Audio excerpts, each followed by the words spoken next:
Sinasabi po sa Matthew 25:40 and 45, Jesus says, "Truly I tell you, whatever you did for one of the least of these brothers or sisters of mine, you did for me. Whatever you did not do for one of the least of these, you did not do for me." Ang Panginoon po ay nagpapahiwatig na magaganap sa paghuhukom ng Diyos sa mga tao at sinabi niya na darating ang panahon na sasabihin ng Diyos sa lahat ng tao kung ano ang ginawa mo para sa iba, dito sa aking mga anak na ito, sa aking mga kapatid, sa aking mga lingkod, ay ituturing kong ginawa mo sa akin. At ang ipinagkait mo sa kanila, ay tuturing ko ring ipinagkait mo sa akin. And this will be a major basis for judgment. Ang pag-aaral natin ngayon, pinamagatan natin, helping Jesus or doing things for the Lord. At ang mga examples na gagamitin natin are helping Jesus from Gethsemane to the grave. Hindi sa buong karir niya at ministry, dun sa limited time from Gethsemane to the grave. Salamat o Diyos dahil maaari po kaming magbulay-bulay at pag-aralan kung paano maaari kaming makatulong sa gawain ng iyong anak na si Jesus. Turuan mo rin po kaming maunawa kung paano siya tinulungan ng iba't ibang mga babae at lalaki sa panahon mula nang siya ay nanalangin sa halaman ng Gethsemane hanggang siya ay ipinako sa krus. Pagpalain niyo po kami ng mga katotohanan at nawa mapagpalaya ang katotohanan ito upang lalo kaming magkaroon ng kapangyarihang sumunod sa kanyang magandang halimbawa. Bless us, O Father, be our speaker, lead us, heal our spiritual diseases, even our physical ones, strengthen us, guide us. In the name of Jesus, your Son, we pray with thanksgiving.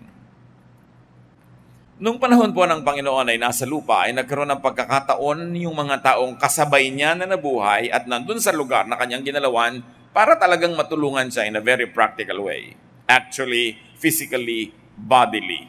Matatawag nating mapalad sila dahil nagkaroon sila ng ganong pagkakataon at kakayanan. Jesus is now in heaven. Paano tayo makakatulong sa Kanya? Salamat na lang, His body is still on earth. Colossians 1:18, He is the head of His body, which is the church.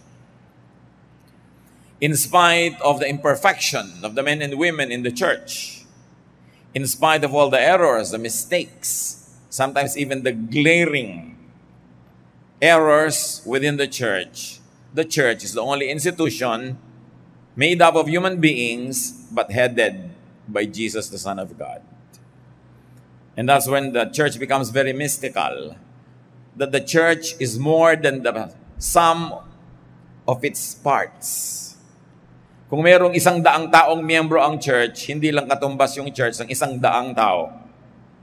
Because when 2 or 3 are gathered in the Lord's name, He is there as the head of that gathering, in spite of the imperfections.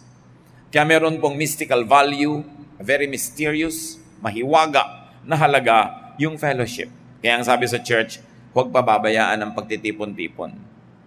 Kahit kung minsan hindi lahat ng gusto mo nangyayari, hindi lahat nangyayari kasing ganda ng ibig mo, pero yun pa rin, kaisa-isa, yung church na body of the Lord Jesus, of which He is the head. Because of that, people at all times and in all places have the same opportunity and the same challenge to be helpful because Jesus is still present through the church. Now, the closest way to serve Jesus is to serve His body, the church. Helping Jesus now is done by helping the church, by helping in the church, and helping other people that the Lord considers to be His people, especially the brethren, the servants, and the workers in the church. Marami tayong ginagawa. May tulong tayo sa kapwa, meron tayong ginagawa para sa environment, meron tayong paglilingkod sa bayan, meron tayong paglilingkod sa iba-ibang causes, pero iba yung paglilingkod sa church dahil yung church ang body ng Panginoong Jesus. Hindi ibig sabihin na doon na lang tayo maglilingkod dahil lahat ng magagandang gawa naman ay gusto ng Panginoon at may gantimpala rin.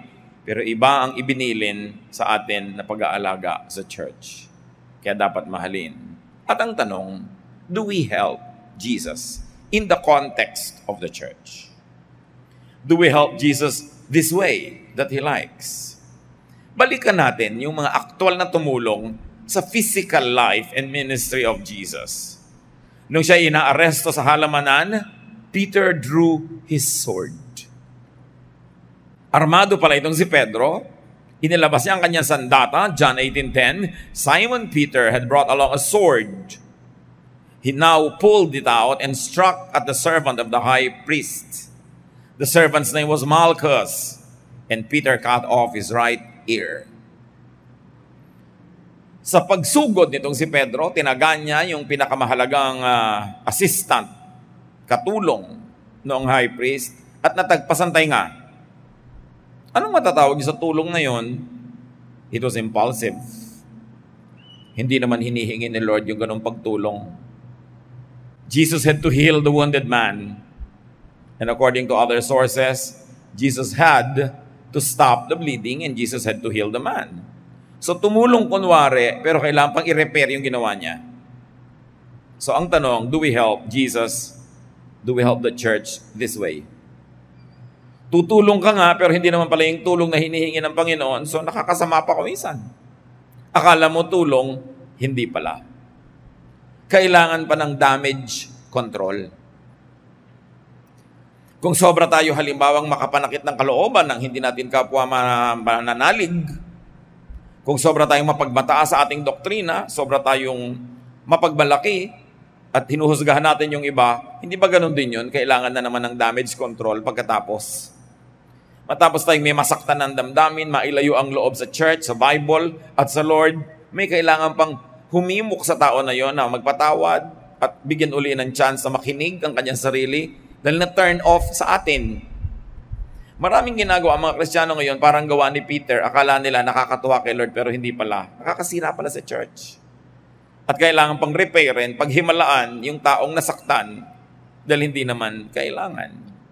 Overzealousness, judgmentalism, self-righteousness, self-promotion, lahat ng yan, hindi hinihingi ni Lord para sa atin. Hindi tayo nakakatulong sa church. Pag ipinagyayabang natin yung church natin, ipinagmamalaki, at parang dinadaig natin, kinakawawa o binabaliwala at pinagmumukhang mali ang iba.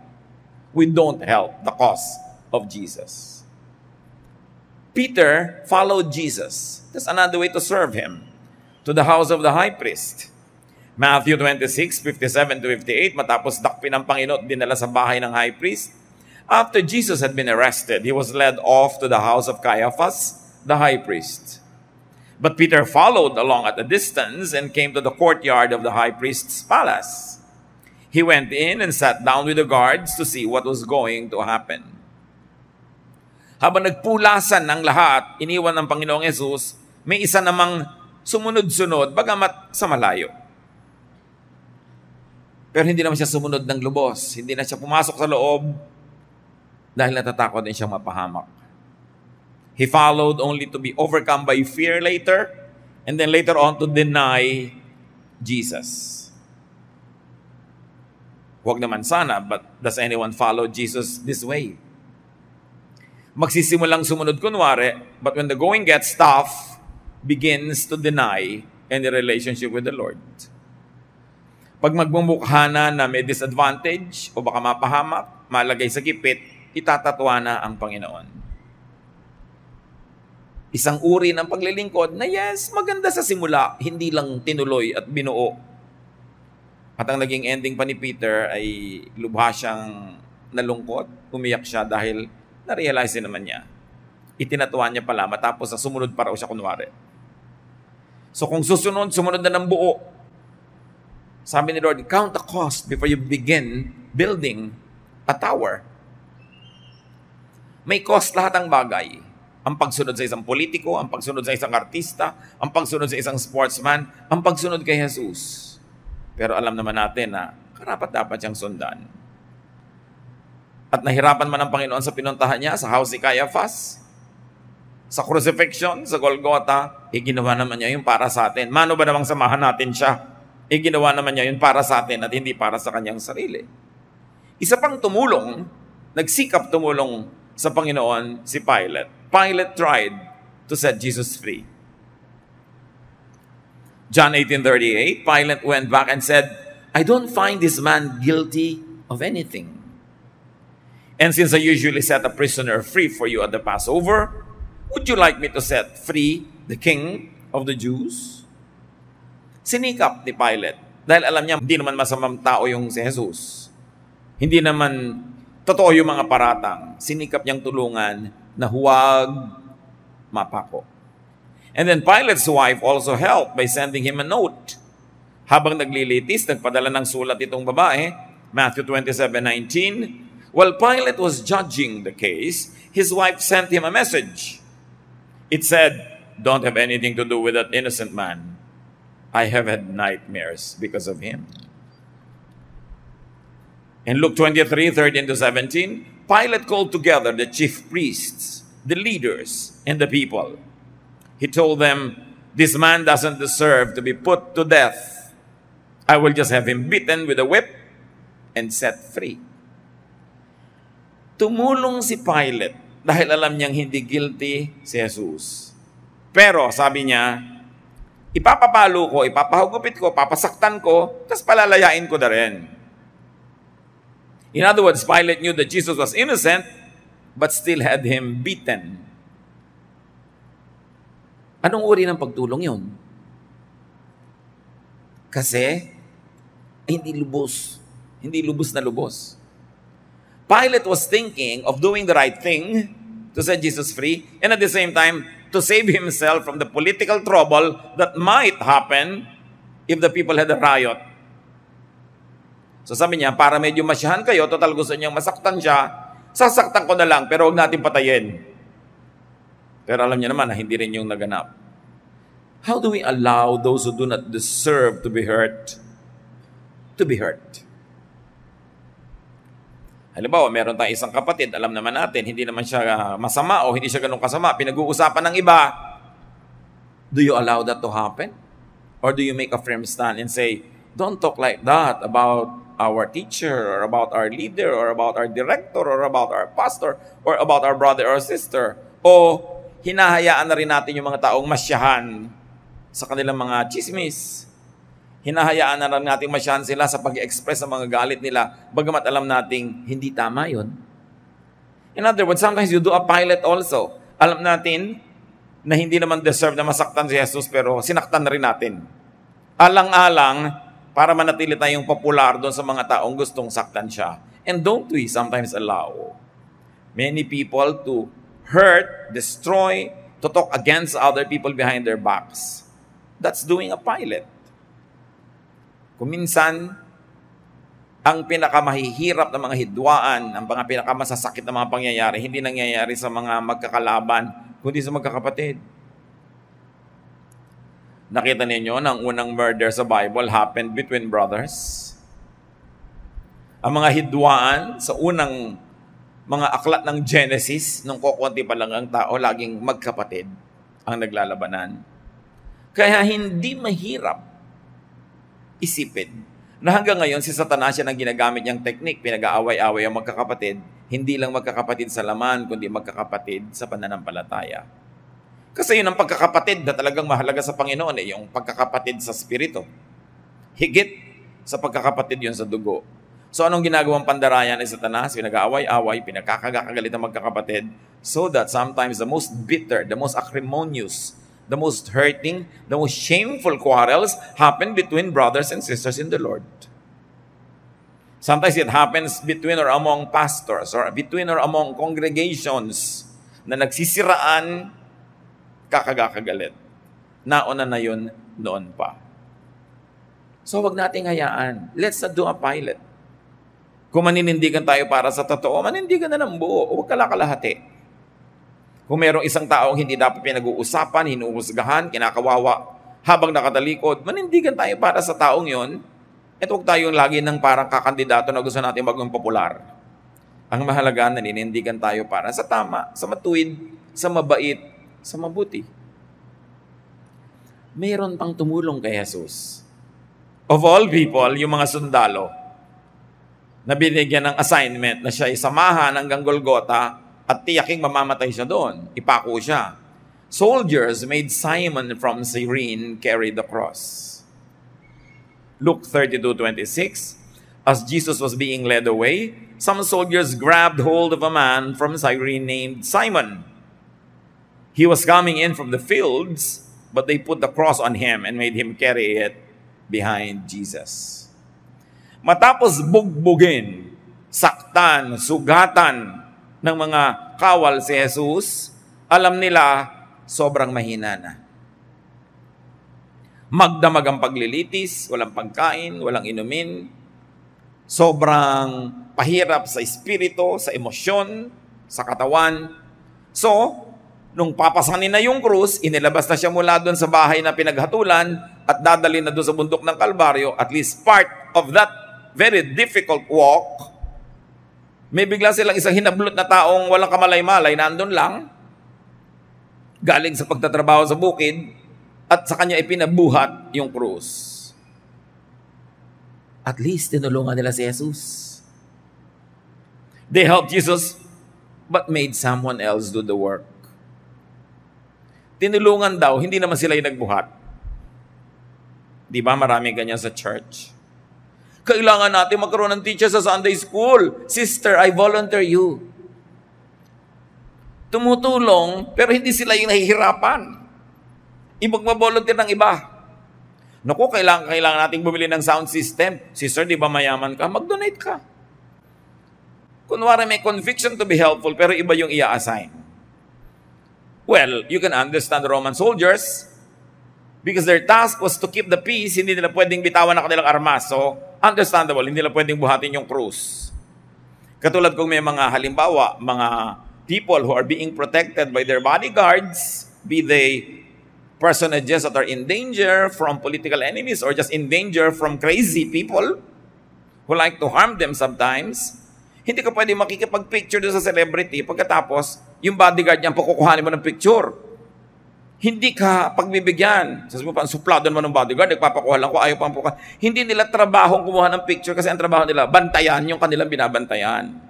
Kaya dapat inuunawa yon. So we can understand these soldiers na gusto nilang tulungan si Jesus pero hindi sila yung tumulong. Pero hindi tayo yung mga soldiers na yan. Tayo ngayon ay mga taga-church. Pag meron bang dapat gawin, ikaw mismo yung gumagawa o hinahayaan mo na lang iba ang gumawa? Nagmamaang-maangan ka na lang ba? Bahala na lang sila. Tapos ikaw pa yung magkikriticize kumisan. It can happen. It's amazing how we can unearth a lot of lessons just from the people who helped Jesus. Because right now, people are still helping Jesus when they help the church. When they help in the context of the ministers of the church. And yet, the same types of helping are still alive. Now, another person, of course, who helped Jesus was Simon. Simon from Cyrene carried the cross for Jesus. At kung minsan nangyayari sa atin yan, tayo talaga ang nagpapasan nung pasanin ni Jesus. Can you imagine this man was named and even the place where he came from was named? And from eternity to eternity, he is remembered. Not because he is the Savior, not because he died on the cross and lived again, but because even for just a moment, even for just a few steps, he carried the cross for Jesus. Surely we can do the same. Pagka yung mga gustong mahalin ni Jesus ay minahal natin, yung mga gusto niyang patawarin ay pinatawad natin, yung gusto niyang turuan ay tinuruan natin, yung gusto niyang bigyan ng pag-asa ay binigyan natin ng pag-asa, yung gusto niyang tanggapin dahil outcast ay tinanggap natin. Aren't we carrying the cross of Jesus? So sa halip na gumawa kayo ng physical cross at pasanin nyo sa mga lansangan, walang value yon. Dahil hindi na kailangang ulitin yun eh. Pero ang value nandun sa spiritual na application nun. That when you do the work of Jesus to the point of suffering for it, to the point of carrying a heavy load because it is a duty that you must do in the name of Jesus, may kahalong sakripisyo, may kahalong paghihirap, yun ang ginawa ni Simon of Cyrene. Matthew 27:32, on the way they met a man from Cyrene named Simon, and they forced him to carry Jesus' cross. Siya pa nga pinilit lang, pero mas maganda kung tayo, hindi na kailangan pilitin. Nagbo-volunteer ka. Sabi ni Lord, whatever you do to the least of this, you do for me. Eh di lalo na kung if you do it for His body, the church. How are we like Simon? Sometimes you're only compelled to help at the beginning, and then at the end, you realize it's a good thing to do, and now you begin to do it on your own because it's good to do. Kung minsan, pipilitan ka lang na magbait-baitan, magbuti-butihan, kunwari magbago ng buhay, pero mamaya nakikita mo rin yung ganda nung tinutuloy mo na. And you carry the cross of Jesus. Ang gandang halimbawa. This Simon never realized that his name would be immortalized in Scripture. But don't you realize that everybody who helps the body of Jesus, the church, is immortalized in the memory of God Himself? Sabi niya, may mag-abot lang sa inyo ng inumin, hindi lilimutin yon habang panahon. Aalalahanin ng langit ang iniaabot sa mga lingkod ng Diyos, sa mga katuwang ng Panginoon na nagpapagaan sa pasanin ng mga tao. Ano ba yung bigat ng krus? Yan ang pasanin ng mga tao, guilt. So when you help somebody overcome guilt by teaching them about the salvation and the forgiveness of Jesus, you actually carry their cross for them. Ang mga pabigat sa buhay ng tao, mga fear. So pag tinuruan mo sila ng buong linaw, nagtiwala sila sa Diyos at nawala o kaya yung malaki ang natanggal sa kanilang mga fears, sa kanilang mga phobia, sa kanilang mga kung ano-anong imahinasyong nagpapahirap ng guni-guni, you actually carry the cross for that person. Shame. When people are so ashamed of their past, so ashamed of themselves, and you make them realize the acceptance that Jesus has prepared for them. And their shame is covered by the blood of Jesus, and they get dressed by the righteousness of God, you actually carry the cross. So kung ikaw ay Bible study teacher, preacher, singer, o ikaw ang nag-imbita sa mga tao, ikaw ang naghanda ng merienda habang may Bible study, it's a teamwork. Kahit hindi ikaw yung frontliner, lahat kayo nagtutulong-tulong to carry the cross of Jesus. Ang lagi lang natin itinatanong, may ginagawa ba naman ako para makatulong-tulong? O lagi na lang ba ako yung bisita? Ako na lang yung sinusuyo? Ako yung binibigyan ng libreng Bible, libreng ganito, puro libre. Pero pag manonood ng sining walang kwenta, nagbabayad. Nagpapagaan ba ako o kasama ako sa pagpapabigat?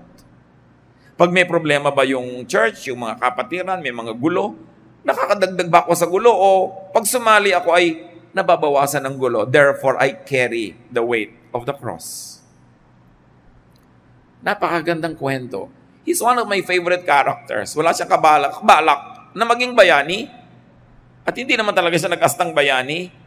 Ibig sabihin lang nun, any one of us can be like Simon. Hindi mo inaakala na magagamit ka sa isang napakadakilang paraan, maski sa ilang konting hakbang lang.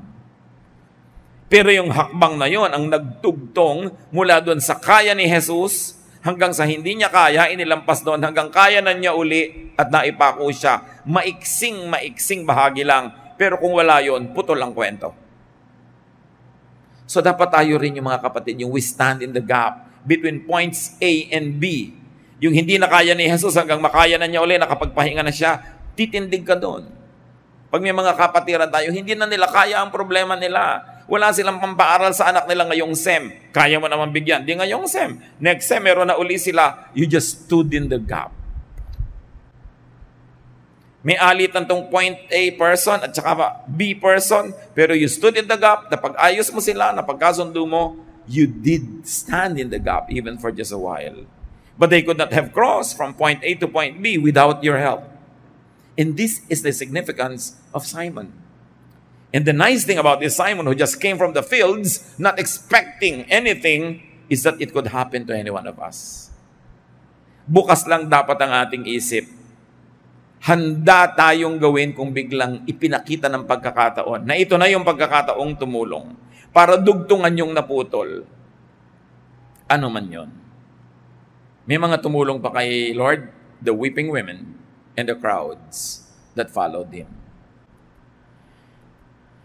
Luke 32:27-31, a large crowd was following Jesus, and in the crowd, a lot of women were crying and weeping for him.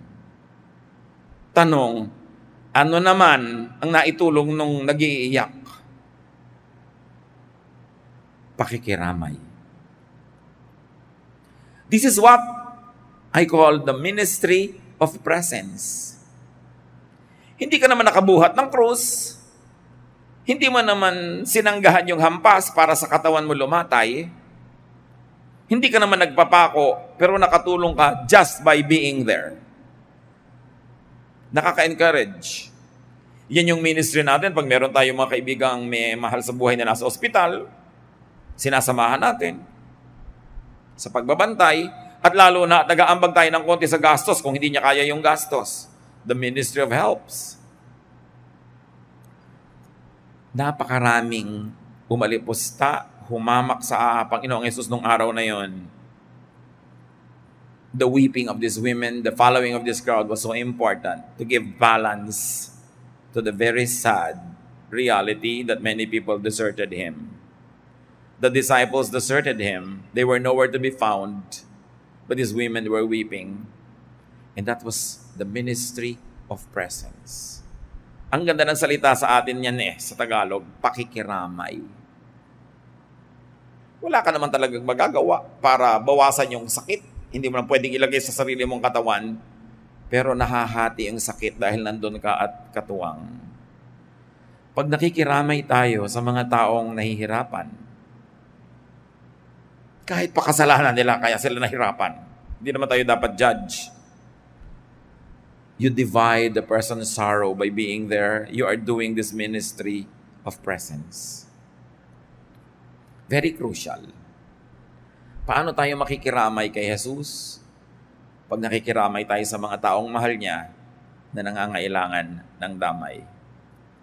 Later, the women went to the tomb to anoint the body.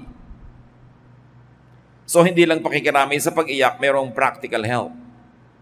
Dadala nila ng mga spices para linisin yung katawan na hindi na asikasong linisin dahil nung inilibing ay nagmamadali dahil gabi na ng Sabat, hindi na pwede magtrabaho. Luke 23:55-56. The women who had come with Jesus from Galilee followed Joseph and watched how Jesus' body was placed in the tomb. That was Joseph of Arimathea. Then they went to prepare some sweet-smelling spices for his burial. Inalam ng mga babaeng ito kung saan nailibing si Jesus para matapos ang Sabat ay pwede na nilang dalhan ng mga spices na ayon sa kanilang kaugalian ng paglilibing.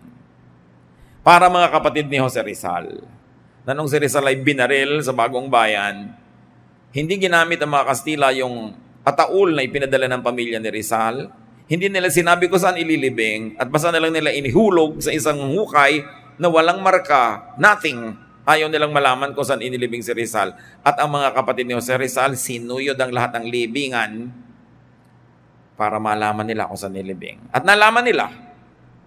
Kaya nung nanalo ang ating himagsikan laban sa mga Kastila, kaya lang sa kasuyang palad, dumating ang mga Amerikano at sinakop naman tayo, nung panahon na yon, hinukay nila yung libingan at nakuha pa nila yung ilang bungo at ilang mga bahagi ng kalansay na siya namang inilagay ngayon sa ilalim ng monumento sa Luneta. Women, brave enough to look for the graves where very unpopular heroes of their time were buried. Matitibay ang mga loob, maganda ang mga ministry ng kababaihan. Akala natin lagi na lang silang iyakin, lagi na lang mahina ang loob. Kung tutuusin, sa Biblia makikita mong pinakamatitibay ang mga loob para mga Pilipina. May ministry ang women, lalong-lalo kung titigilan ng ministry of chismis. At mag-concentrate sa ministry of presence, ministry of help, ministry of bravery.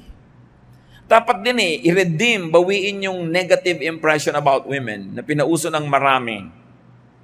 Na mahilig magchismisan, magkagulo, etc., etc.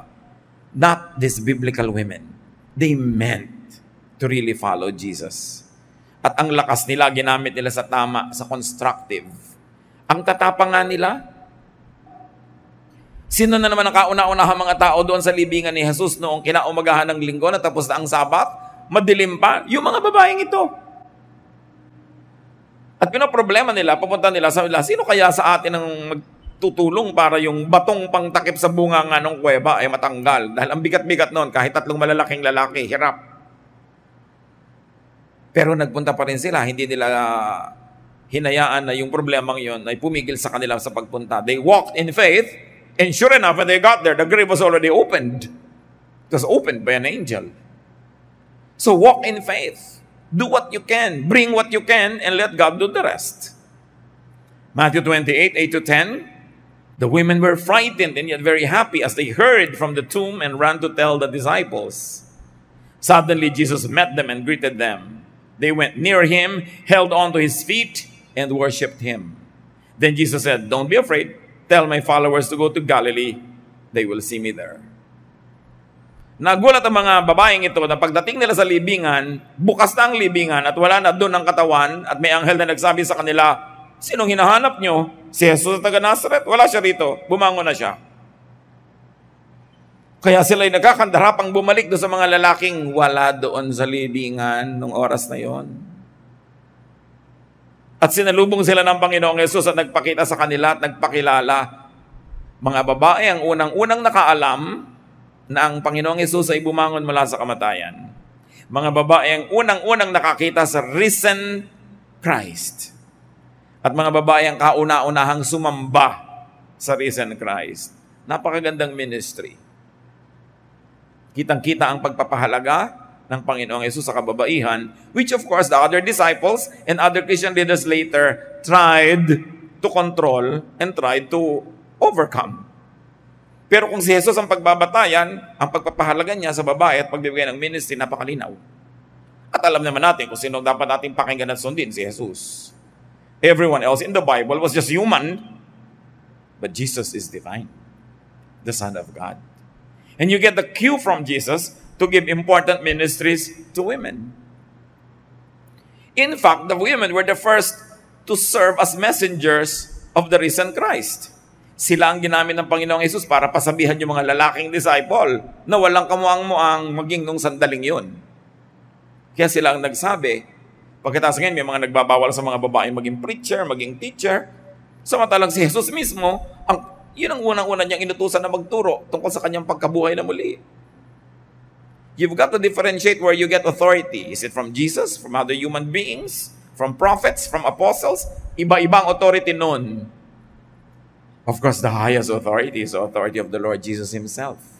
And if you want to understand God, you want to have a clear view of God, look at Jesus, not at other religious leaders. So do we serve like these women? Kahit hindi kinakaya, kahit hindi nila kayang buksan yung bato, pumunta pa rin sila. Kaya pinagbukas naman sila ng anghel. You do what you can do, you let God do what you cannot do. But the important thing is you get to the end of the rope and say, this is up to where I can do what I could do. Dapat sinasagad natin ang kaya natin gawin, huwag natin problemahin yung lampas sa sagad kasi ang Diyos na ang magtutuloy. Ang mahalaga, makarating ka kung saan ka sagad. Hindi yung ang layo-layo pa, tumitigil ka na dahil natatakot kang hindi mo makaya. How are we like them? Eager messengers and teachers, helpers of Jesus. Meron pang isang maganda ang tulong na ginawa sa Panginoon.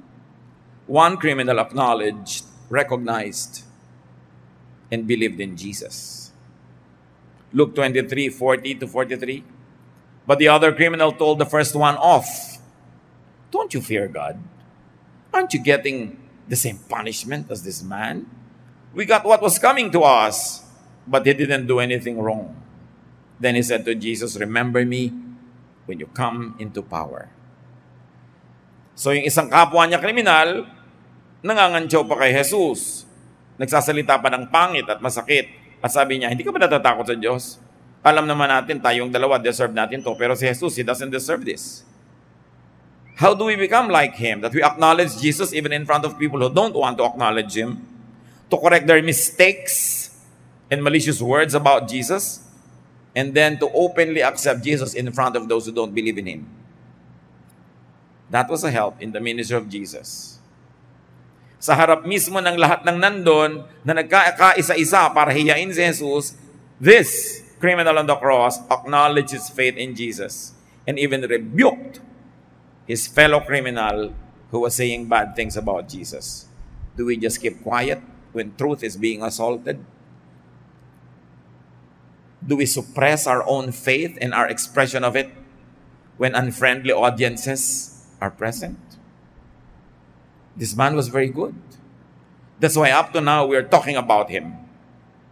Ginawa niya ang tama. Bihira lang sa buhay ng isang tao na meron siyang napakalinaw na pagpili na pwedeng gawin kung pipili siya ng tama o mali.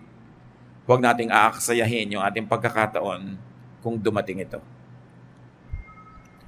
When you are presented with the rare opportunity to stand up for what is right, do not waste that opportunity. And then there was another man who tried to help Jesus. In fact, he was very helpful. A man who tried to give Jesus some anesthesia. Alam niyo yung mga pinapako, sobrang hirap yan. So bilang charity, gesture of humanitarian concern, may mga mumurahing alak na hinahaluan nila ng mga sari-saring abdo ng hayop, kung ano-ano mga timpla, para pagka pumasok sa iyong bibig na inom mo, mabangag ka, malasing, at hindi mo naman sobrang maramdaman yung sakit. Mark 15:23, there they gave him some wine mixed with a drug to ease the pain, but he refused to drink it. May isang nagmagandang loob, sinikap niyang painumin si Jesus nung alak na may ano-anong timpla para siya malasing at huwag na niyang lubos na maramdaman. Pagkamat tinanggihan ni Jesus, kasi buong puso at buong gising niyang tinanggap ang kaparusahan na para sa ating lahat. Pero it's still a good gesture. This is the ministry of comfort. This man was trying to comfort Jesus. What the disciples never did, this man, anonymous, nameless, faceless, did for Jesus. Gusto niyang bigyan ng ginhawa. Pag may tao bang naghihirap, willing tayong magbigay ng ginhawa. Kaya pagka halimbawa may nababalitaan tayong meron palang cancer, si gano'n nakilala natin o mahal sa buhay ng kilala natin, ang una nating itinatanong, lalo't pagka sinabing terminal case, how is the pain management? Is there enough funds para kung kailangan ng morphine, mag-morphine? Kung kailangan ng pampatulog, para wag nang maramdaman. Kung sakaling hindi maiiwasan, nang babawian ng buhay dahil sa napakatalamak na sakit. Kung sakaling hindi maiiwasan na mabawian ng buhay si Jesus dahil sa talamak na parusang binibigay sa Kanya, at least bigyan mo ng pampamanhid. This is the ministry of comfort at work. At lagi kong hinihimo ka mga kapatid natin, lalo may mga kakayahan naman, may kakilala ka na may sakit na sobrang nagdurusa sa sakit at walang ikaya sa gastos, mag-donate ka kahit isang shot ng painkiller. Isang shot ng morphine kung yan ang sinabi ng doktor na dapat at kailangan. Kahit hindi mo kayang suplayan ng lahat ng araw yun, isa lang, makadugtong ka lang. May isang magbibigay uli, may isa nagkakadugtong-dugtong. Bihira naman sa atin yung kayang tumulong ng buong-buo mula simula hanggang dulo. Pero pwede tayong mag-donate ng konti. At pag pinagsasama-sama natin yon, inuulit natin ang ginawa ng taong ito kay Jesus. At sabi ni Lord, pag ginawa nyo yan para sa mga kawawang ito, sa aking mga anak, ituturing kong ginawa nyo para sa akin. Well-meaning, although refused by the Lord, because he had another reason to refuse it, not because the help was not good. And then finally, the Lord accepted another drink. When the Lord was about to die already, a man gave a drink to Jesus. And he accepted it. John 19:28-30, Jesus knew that he had now finished his work. And in order to make the scriptures come true, he said, I am thirsty. A jar of cheap wine was there, Someone then soaked a sponge with the wine and held it up to Jesus' mouth on the stem of a hyssop plant. After Jesus drank the wine, he said, "Everything is done." He bowed his head and died. The last person to minister to Jesus before he died was this nameless, faceless man. It was the ministry of comfort that Jesus received before he died. Beautiful to do.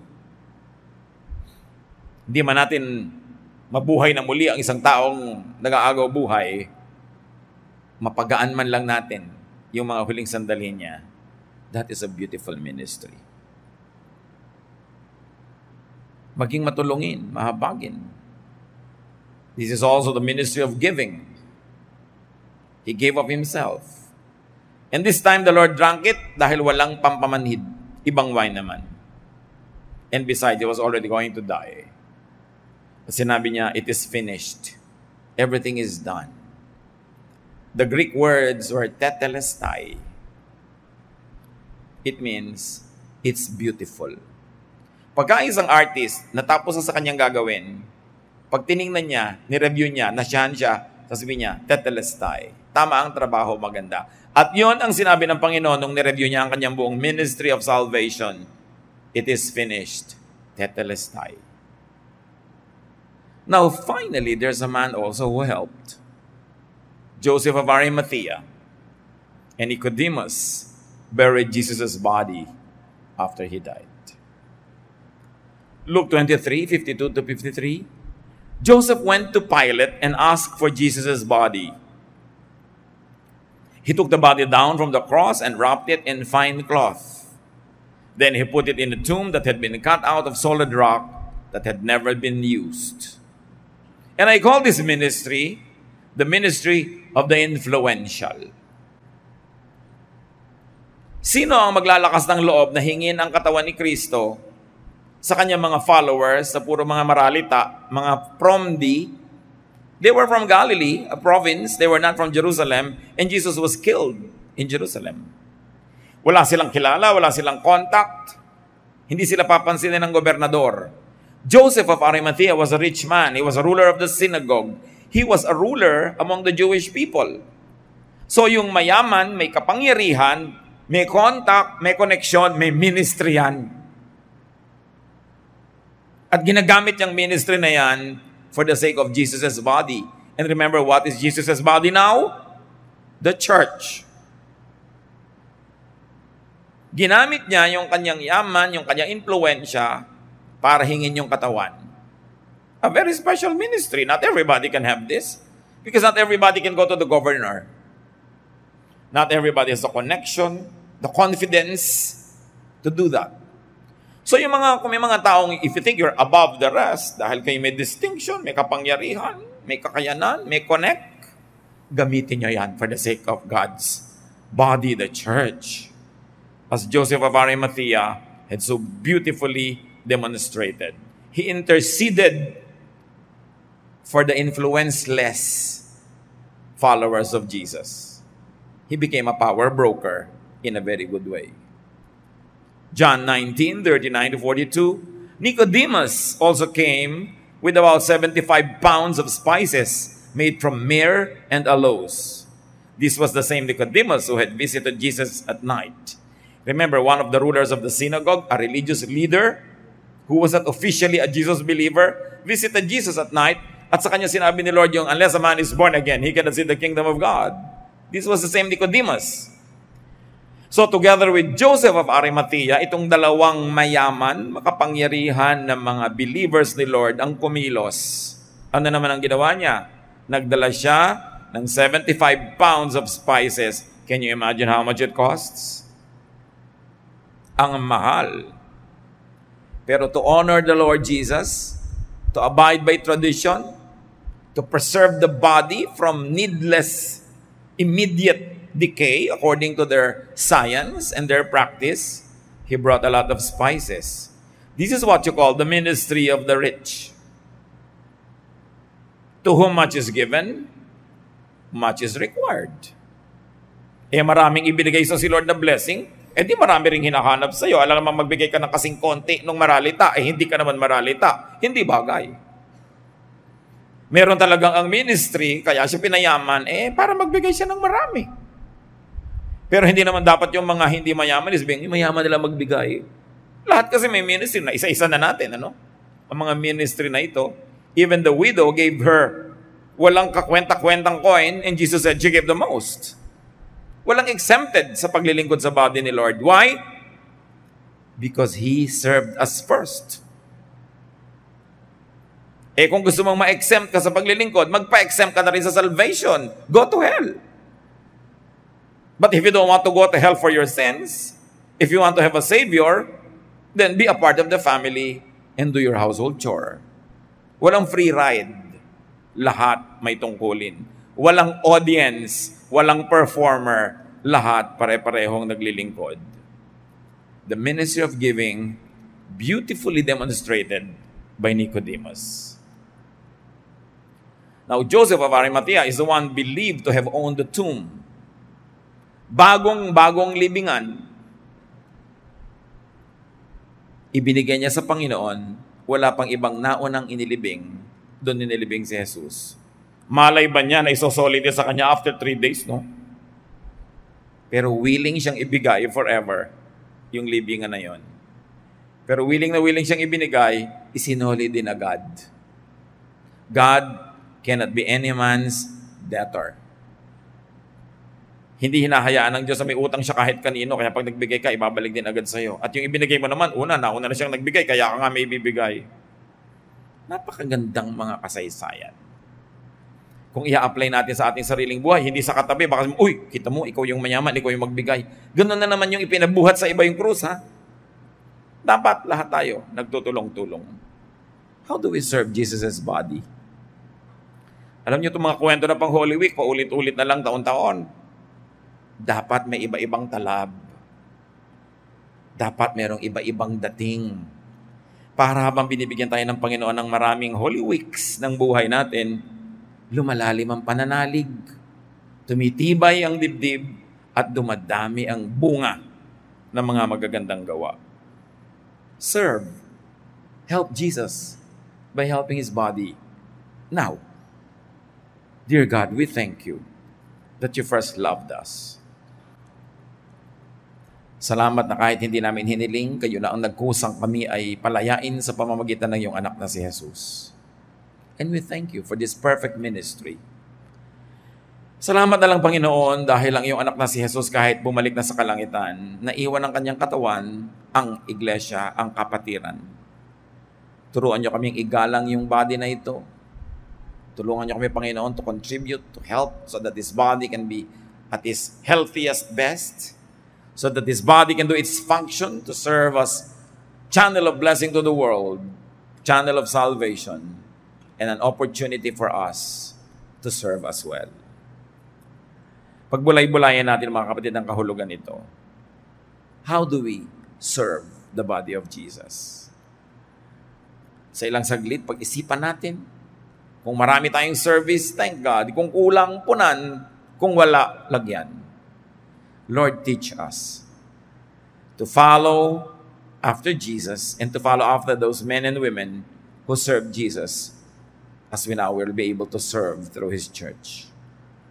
Be silent before the Lord and absorb the meaning of helping Jesus carry His cross.